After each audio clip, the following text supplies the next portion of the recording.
1 Timothy chapter 1 and verse 1. Paul, an apostle of Jesus Christ, by the commandment of God, our Savior and Lord Jesus Christ, which is our hope, unto Timothy, my own son in the faith. Grace, mercy, and peace from God our Father and Jesus Christ our Lord.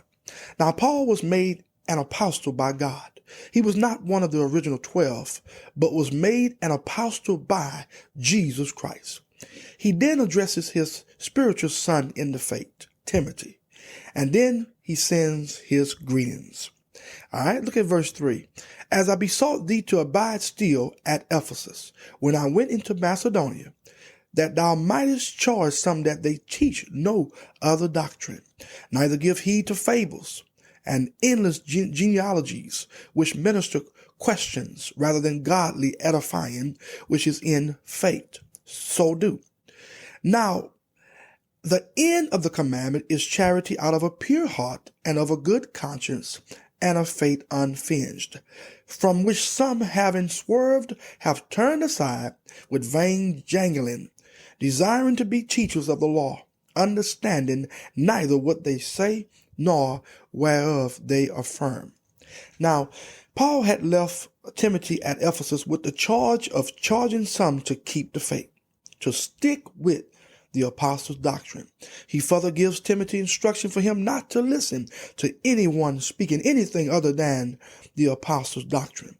He told him to stay away from fables and endless genealogies. Ephesus was the heartland of the mystery religions of that day. In that great center, that was the temple to Hadrian, the temple to Trajan, and the great temple of Diana. All of that centered in Ephesus. These were all based on the mythology of the Greeks, and the Ephesian believers were to shun them. Paul told Timothy not to follow the false teachers called the Gnostics, and don't allow them to deceive the Ephesian believers. He let Timothy know that the false teachings of the Gnostics were merely speculations rather than godly edification, which is in faith. He goes on to say that charity out of a pure heart, love out of a pure heart. He tells Timothy that what is taught in the church, in other words, should produce love out of a pure heart. A pure heart is in contrast to our old nature.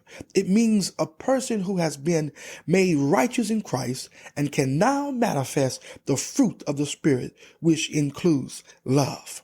The second thing that should be manifested in the church is an unmovable faith in God and in His Word. The third thing that should be manifest in the life of a church is a good conscience. Every believer should love out of a pure heart, manifest a good conscience, and have an unmovable faith in God and in His Word. And the only thing that produces these three manifestations in believers' lives is sound doctrine. Listen, false teachings, fables, myths, endless genealogies cannot produce these three manifestations. Only sound doctrine. Paul tells Timothy to stick with sound doctrine and to charge the Ephesian believers to do the same. Look at verse number 8.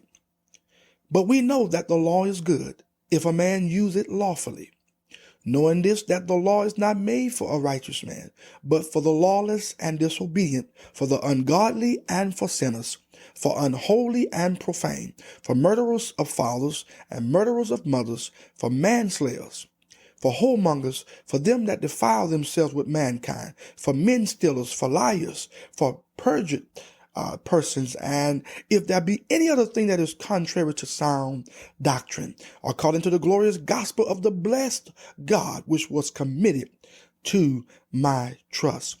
Paul is simply saying here, listen, the law is good if it is used correctly. He was warring against the Judaizers who were always trying to bring Christian believers under the law. Paul makes it plain that the law was given to show a sinner that he is a sinner, and that the only way a sinner can be saved is by the glorious gospel that God had given him to preach. We are no longer under the law. We are now under grace. Look at verse number 12.